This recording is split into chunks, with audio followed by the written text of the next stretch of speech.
کس کو تم کہتے ہو؟ کس کو حضور کے عشق کا دعویٰ کرتے ہو اور موبائل کی اسکرین کا ہیرو کی تصویر رکھتے ہو؟ کس کو دل دیتے ہو؟ اس کے مصطفیٰ کا دعویٰ کرتے ہو؟ کرکٹ کے لیے تو وقت نکالتے ہو، نماز کے لیے وقت نہیں نکالتے، کیونکہ نماز تو میرے آقا کی آنکھوں کی ٹھنڈک ہے۔ بڑی ماحول کے ساتھ ہمیں دکھ کے ساتھ رہنا پڑتا ہے۔ جو میلاد النبی کی سجاوٹ میں بھی نمازوں کو ترک کر دے وہ قوم عزت کیسے پا سکے گی؟ جو قوم عاشورہ میں امام حسین کی جلوس کے انتظام میں بھی نمازوں کو ترک کر دے وہ قوم عزت کیسے پا سکے گی؟ عشق تو یہ ہے کہ محبوب کے لیے سب کچھ قربان کیا جاتا ہے اور جا سکتا ہے۔ حیرت ہے ہم نے اپنی آقا کی آنکھوں کی ٹھنڈک کی قدر نہیں کی۔ بڑی معذرت کے ساتھ جو آخری بات کہنا چاہتا تھا وہ کہہ کے رخصت ہونا چاہتا ہوں۔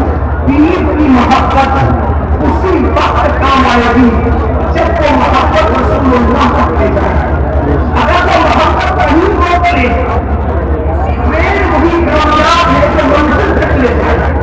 ٹرین اگر اسٹیشن پر ہی رک جائے تو دیکھ لے تو کتنی خوبصورت ہو وہ ٹرین کوئی کام نہیں۔ تو دین وہی دین ہے جو حضور کا سچا عاشق بنا ہے، جو اپنے پاس روک لے وہ 20 دن میں کچھ بھی ہو سکتا ہے، 20 دن ہو سکتا ہے۔ ایک بات آپ سے کہتا ہوں، اگر ہمارا دین ہمیں کوئی ٹوپی دے دے، کرتا دے دے، نالین دے دے، انگوٹھی دے دے، رومال دے دے تو کتنا پیار کرتے ہیں اس سے، سوال کے رکھتے ہیں، عطر لگاتے ہیں، خوشبو لگاتے ہیں، تجوریوں میں رکھتے ہیں، کسی کو بتاتے بھی نہیں ہیں۔ کیوں؟ ہم قبر میں لے جائیں گے اس کو۔ بالکل تبرکہ قبر میں لے جانا یہ اہل سنت کا کوئی امتیاز ہے، مجھے اس پر کوئی اعتراض نہیں، لیکن ایک بات کہتا ہوں، دین کے دیے ہوئے تحفے کی اتنی قدر کی ہے، کیا اللہ کے دیے ہوئے تحفے کی ہم نے اتنی ہی قدر کی؟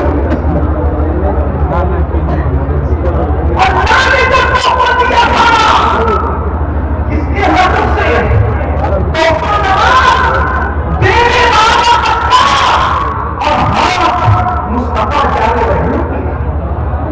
اب ایسے تحفے کی جو قدر نہ کرے پھر میں سمجھتا ہوں کہ شاید کسی اور کا بڑے سے بڑے کا تباہ کی اس کو قبر میں کام نہیں آ سکتا، اس لیے کہ اللہ کے رسول علیہ السلام نے فرمایا جس نے جان بوجھ کر نماز چھوڑ دی وہ میرے ذمے سے باہر ہے، قیامت کے دن اس کے ساتھ میرا کوئی وعدہ نہیں ہے۔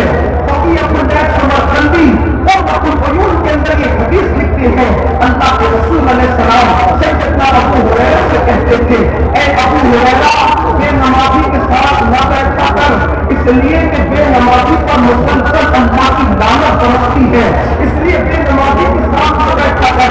اسی کتاب میں یہ بھی ہے اللہ کے رسول علیہ السلام نے اپنے اصحاب سے کہا اے میرے صحابہ دعا کرو اللہ کسی کو بدبخت نہ کرے اور اللہ کسی کو محروم نہ کرے، کسی کو بدبخت نہ کرے، کسی کو محروم نہ کرے۔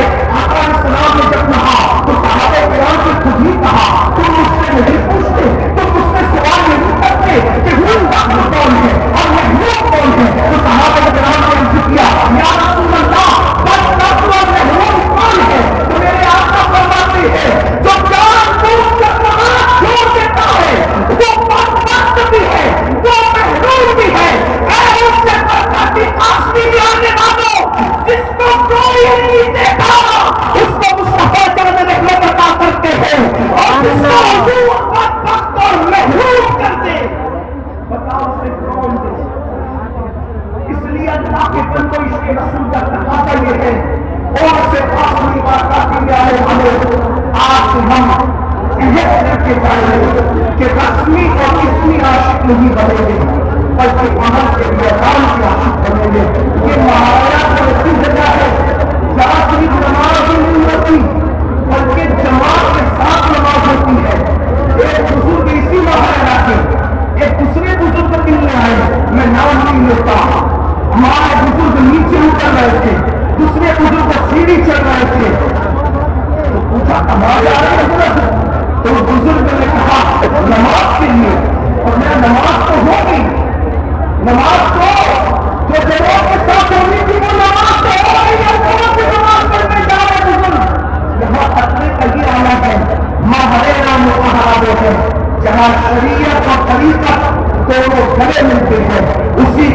البرکات کا آستانہ کہتے ہیں، اسی کو آل رسول کا آستانہ کہتے ہیں، اسی کو سرکار نور کا آستانہ کہتے ہیں۔ یہاں آئے ہیں، عبادتیں کرو، درود شریف پڑھو، مرشد کے چہرے کی زیارت کرو۔